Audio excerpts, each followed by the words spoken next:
Dan demikianlah pula kami menurunkan Al-Quran itu sebagai ayat-ayat keterangan yang jelas nyata. Dan sesungguhnya Allah memberi hidayah petunjuk kepada sesiapa yang dikehendakinya. Surah Al-Hajj ayat 16.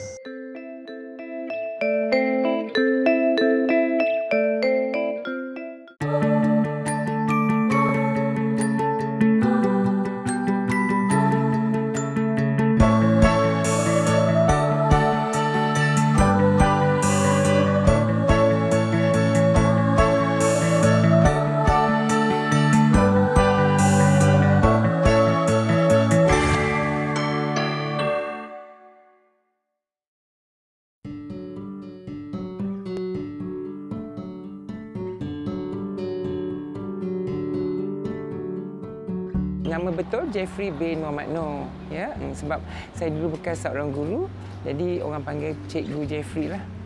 Saya punya banyak nama gelaran, ya. Daripada nama Jennifer, Apple, Angie, Cikgu G, Kak Kis dan ada beberapa lagi nama lah. Dan gelaran-gelaran nama perempuan itu kerana saya berpakaian wanita. Saya lahir sebagai seorang anak lelaki yang normal, biasa saja. Mungkin comel dan juga cuma dia lembut lah. Ya, saya dilahirkan lembut. Ya.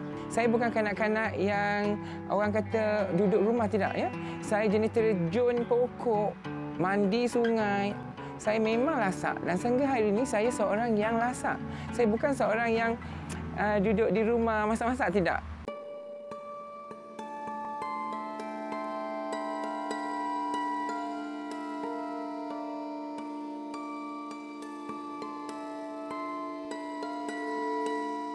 Sebenarnya sebagai anak-anak kita yang lahir, lelaki maupun wanita, mereka tidak ada itu gambaran seksual, ya. Mereka jujur, ya, ikhlas, ya. Tetapi ya penderaan seksual saya ketika berumur 5 tahun, ya, oleh orang lelaki kepada saya kanak-kanak lelaki. Setiap hari dilakukan penderaan seksual itu, ya, pada peringkat awal peluk-peluk, ya. Dan masa yang sama lelaki-lelaki yang melakukan penderaan seksual ini, mereka terangsang, ya, melihat kita kanak-kanak dan kita sebagai anak berumur 5 tahun kita tak faham. Kita ingat itu normal, ya. Sebab kita anak 5 tahun, ya. Sehingga kan dia melakukan setiap hari, sehingga kan kita rasa suka, ya.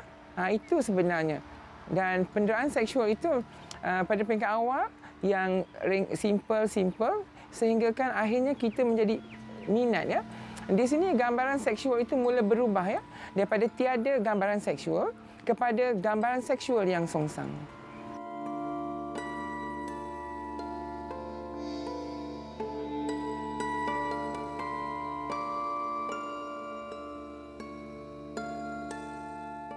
Saya cenderung kepada wanita, iaitu pada umur 22 tahun. Apabila saya balik rumah, saya terus memakai pakaian wanita, seksi dan juga membawa balik seorang lelaki berbangsa Amerika. Dan ketika itu ibu saya lost word, tidak ada ucapan apa-apa, hanya renungan mata dia yang sedih yang saya ingat sehingga hari ini.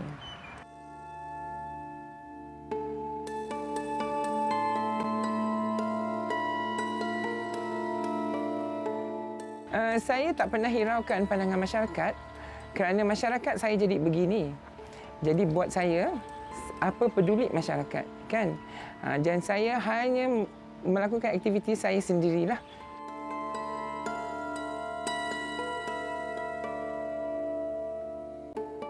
Okey, di maktab perguruan, pada hari pertama saya mendaftarkan diri, saya telah dikurung oleh abang-abang senior, iaitu abang-abang senior.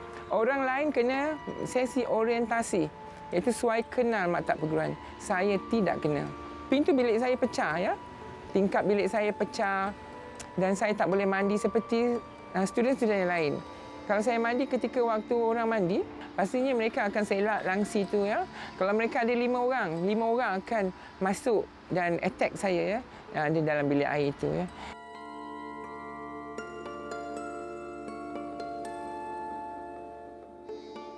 Apabila saya duduk di hostel selama sebulan, Sayalah satu-satunya cikgu pelatih di Malaysia yang menghantar surat ke Kementerian Jabatan, jabatan itu pengetua saya, jabatan pengetua saya, di mana tajuk saya hantar kepada pengetua iaitu saya nak duduk out campus dengan alasan gangguan seksual rakan seblok.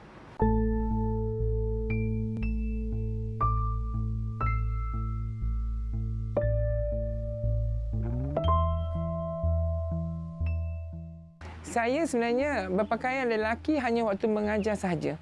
Balik waktu mengajar, saya berpakaian wanita. Dan saya menjadi perhatian pengarah pendidikan Malaysia dan pengarah pendidikan Negeri Sembilan sebab saya mengajar di Sekolah Kebangsaan Kampung Gelang Pertang Jelebu Negeri Sembilan pada tahun 88 hingga 92, di mana saya melanggar kod etika perguruan berpakaian, di mana saya berpakaian sebagai wanita di luar waktu kerja. Dan ketika itu saya duduk di rumah kerajaan, rumah guru di Kampung Gelang itu. Dan juga masyarakat semua bertanya dengan Tuan Guru Besar, kenapa rumah Cikgu Bujang ada baju perempuan. Guru Besar memanggil saya dan saya cakap, cikgu, memang saya berpakaian wanita di luar waktu mengajar. Kalau co-curriculum, aktiviti gotong royong, aktiviti masyarakat kampung, saya berpakaian sebagai wanita.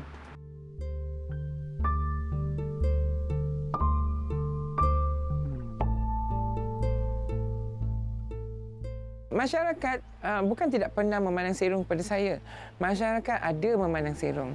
Cuma kerana saya bersikap telus dan mudah didekati, jadi mereka tidak perlu bertanya pada orang ramai. Mereka boleh terus mendapat jawapan dari saya.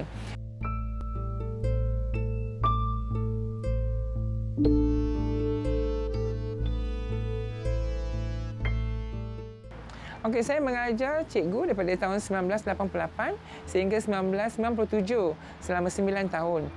Dan saya berhenti kerana saya tidak boleh duduk dalam bidang perguruan. Saya punya cita-cita besar, dan saya terpaksa tinggalkan dan saya mulakan perniagaan.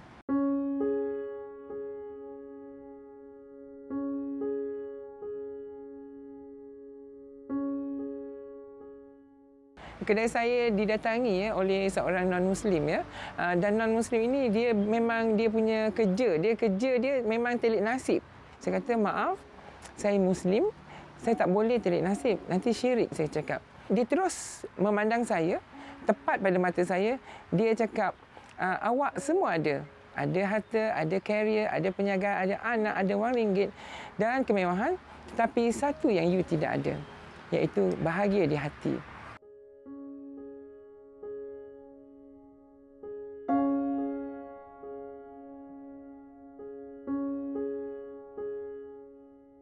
Saya tanya dia, kenapa you cakap saya tak bahagia?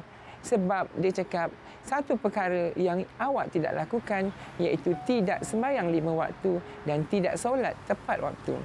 Dan saya terdetik, ya Allah, siapakah orang ini? Bagaimana dia boleh tahu saya tidak sembahyang? Saya tidak menghiraukan perbualan itu. Selama berbulan, saya just biarkan. Tetapi saya mula terdetik setelah beberapa lama bulan, saya terdetik macam mana nak solat.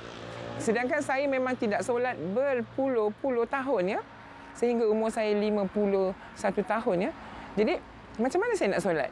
Cubalah cari waktu tak ada orang nak solat. Iaitu waktu maghrib. Biasanya maghrib dia lengang, Jadi saya akan cepat-cepat tengok kanan, tengok kiri. Tak ada orang. Cepat-cepat tutup grill. Saya ambil air sembahyang lebih kurang. Saya pakai make up. Saya pakai baju perempuan. Saya tak buang pun make up. Saya ambil sembahyang je. Dan saya sembahyang ala kadar cepat-cepat. Dan lepas tu buka kedai. Tapi saya rasa seronok walaupun satu waktu.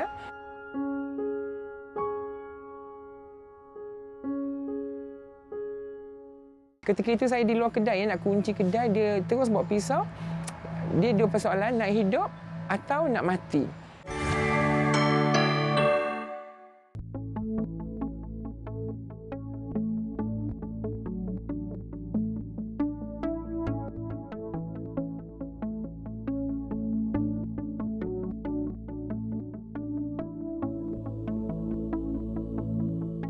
Saya memang tidak merasakan Malaysia adalah untuk bumi saya. Sebab golongan pondan ni Malaysia tidak sesuai sangat ya, kerana kita akan dikecam banyak. Dan dunia di barat ya adalah dunia bebas. Memang saya rasakan itulah dunia saya.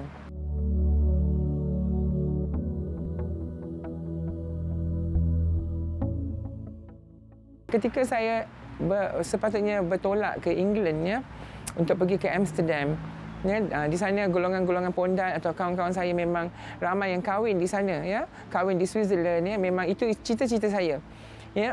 Tetapi ibu saya ni dia sakit, tiba-tiba dia sakit ya, dan saya best friend dia. Bila saya nak pergi dia sakit, saya terhalang ya. Jadi bila saya tak jadi pergi, rupanya mak saya kena stroke. Itulah sebabnya saya tak jadi pergi ya.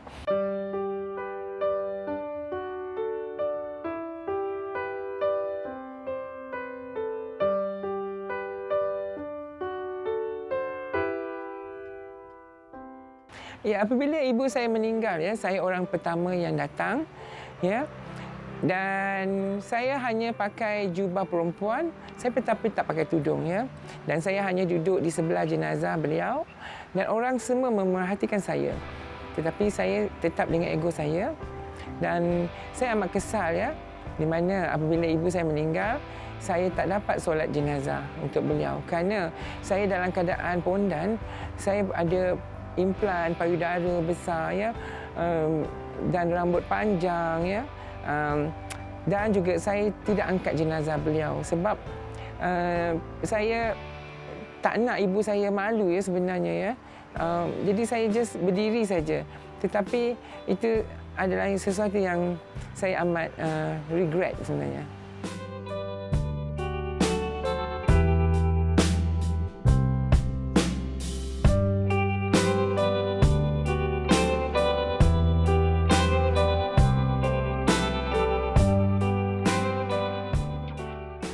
Saya buat pembelian plastik surgery ya, banyak kali ya, iaitu pada breast saja 3 kali ya, 3 kali ya, payudara itu 3 kali. Dan saya buat hidung, saya buat losong pipit, saya buat mata dan buat kulit masa itu ya. Itulah dia. Dan kosnya saya puluhan ribu ringgit sebenarnya ya, puluhan ribu ringgit. Saya sepatutnya buat pembedahan tukar jantina apabila saya nak bertolak ke England tu ya.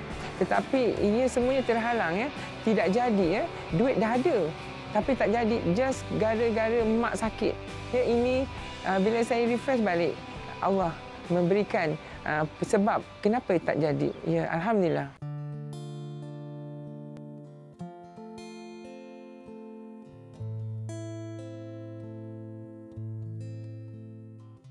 Pada bulan 8 ya, tahun lepas, iaitu 3 bulan 8, untuk saya umum pada anak-anak saya cakap, Mama nak pergi Thailand, nak buang implan, nak jadi seorang lelaki.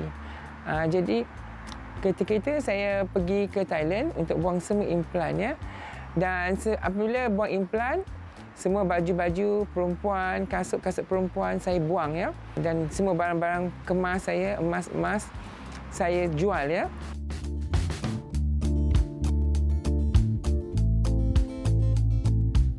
Baiklah, ketika bulan 8 saya nak berhijrah sebagai seorang lelaki ya. Saya ada tanya kawan saya, Ustaz Hafiz ya. Saya cakap, Ustaz, saya ni nak jadi lelaki semula, nak taubat. Dan Ustaz tu cakap, Cikgu, kalau you nak taubat, banyak sungguh hal dugaan dari Allah. Saya cakap dengan Ustaz, tak apalah Ustaz, saya redha di atas kesilapan yang saya telah pun lakukan. Dengan dua tangan saya dan dengan dua tangan saya nak betulkan.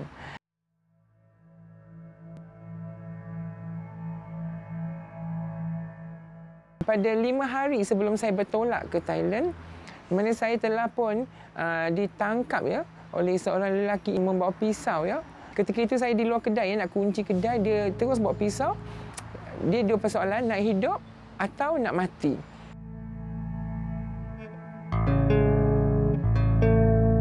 Dan Dan dia suruh arah saya masuk dalam kereta, saya pun masuk dan dibawa masuk saya ke kebun kelapa sawit. Dan ketika itu dia tidak bercakap, ya, dia hanya mengarahkan kita untuk memuaskan nafsu dia. Ketika itu ya, saya hanya baca labaik Allahumma labaik, labaik la syarika laka labaik. Dan ketika itu saya pun tak tahu macam mana saya boleh baca. Ya, padahal saya tak pergi kursus umrah, ya. Saya boleh baca sampai habis, ya. Tetapi ketika itu ya, saya lihat pokok-pokok dalam hutan tu sayup, ya. Sayup langsung tak bergoyang. Dan saya cakap, inilah saat akhir saya. Ya Allah, terimalah taubatku.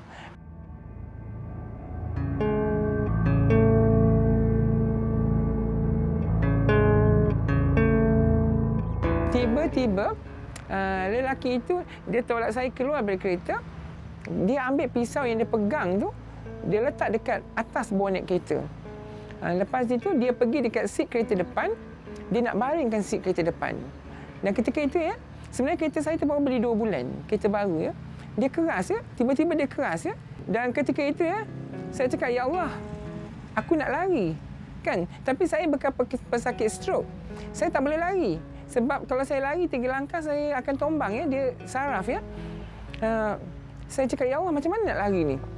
Saya cakap, ya Allah, aku nak lari. Saya baca Allahu Akbar. Ya Allah, izinkan aku lari. Sekiranya aku jatuh, aku redha. Kan? Dia mesti bunuh kita lah. Jadi saya cakap, saya baca Allahu Akbar tu 3 kali ya. Allahu Akbar, Allahu Akbar, Allahu Akbar. Saya terus lari. Terus lari daripada tengah hutan sampai jalan besar. Selamat ya, subhanallah ya. Dan saya minta tolong di kaunter store bas SS untuk mereka hubungi pihak polis.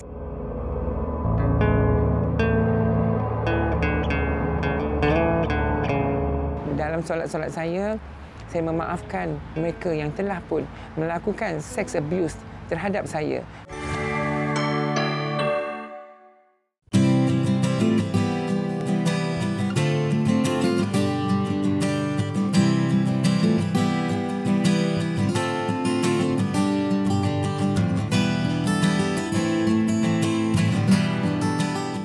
Saya sebenarnya rindu sangat nak pergi masjid kan. Apabila saya dah buang implan, saya dapat sembahyang Jumaat, iaitu masjid yang pertama saya pergi adalah Masjid Kampung Melayu Keluang Johor. Ya, pastinya apabila saya sujud, saya pasti menangislah itu air mata.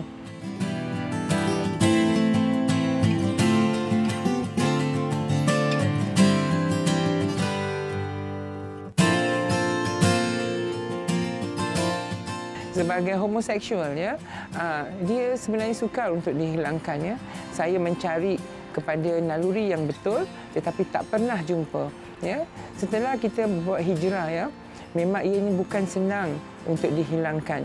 Tapi alhamdulillah saya pun tak tahu macam mana dengan doa, dengan solat ya.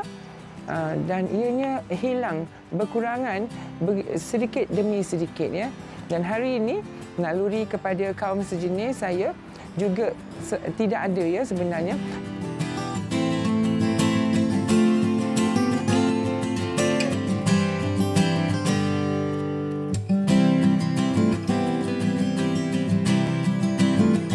Setelah diberi hidayah, sebenarnya saya sangat gembira kerana saya tak perlu lagi membohongi siapa-siapa yang mengenali saya. Tidak perlu lagi plastik ya.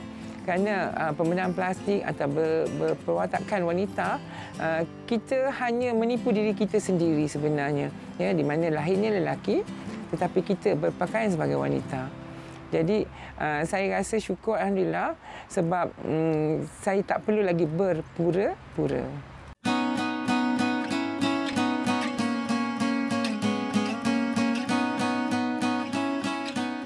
Jalan taubat sentiasa terbuka oleh Allah ya, selagi kita bernafas di bumi Allah, selagi itulah. Jadi hari ini ya, kita kena lihat bahawa apa yang Allah kurniakan buat kita ya, masa, tenaga, nyawa, ini adalah duha Allah ya. Allah masih beri kesempatan, pulanglah kembali ke pangkal jalan ya. Solat dan juga berdoa. Jadi kembali ke pangkal jalan adalah satu hijrah yang terhebat ya. Saya rasa happy sangat. Ya, kerana saya tak perlu lagi plastik atau berpura-pura. Dan saya hanya perlu jadi diri saya sendiri. Walaupun ya ramai di luar sana yang mengecam, mengatakan naluri wanita itu tak pernah hilang ya. Tetapi sebenarnya tahukah anda, ianya boleh dihilangkan. Subhanallah.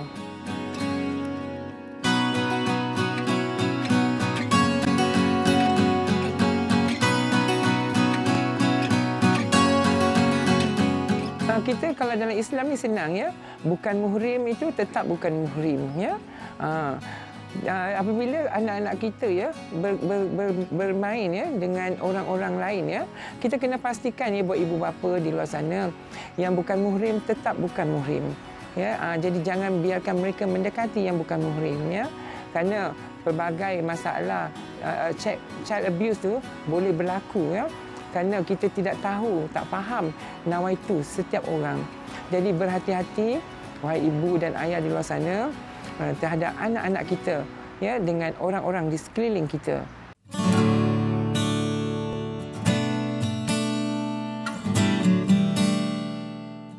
Saya sering memaafkan ya, dalam solat-solat saya memaafkan mereka yang telah pun melakukan sex abuse terhadap saya, sama ada jiran, kawan maupun kaum keluarga. Ya, alhamdulillah, dan doa saya semoga mereka diberi hidayah Allah kembali dan insaf di atas perbuatan silap mereka.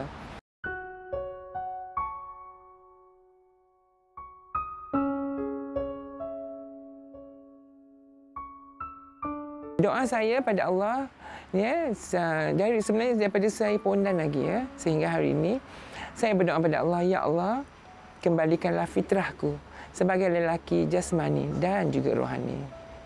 Buat arwah ibu saya dan arwah ayah saya, membahasakan diri saya abang dari kecil, dan apabila saya bergelar pondan, tiada lagi panggilan manis sebagai abang. Dan hari ini saya telah kembali kepada fitrah diri saya. Jadi saya pergi kubur dia, mak abang datang. Banyak pengertian dalam perkataan abang. Alhamdulillah, saya kembali kepada fitrah saya. Semoga Allah terima taubat saya.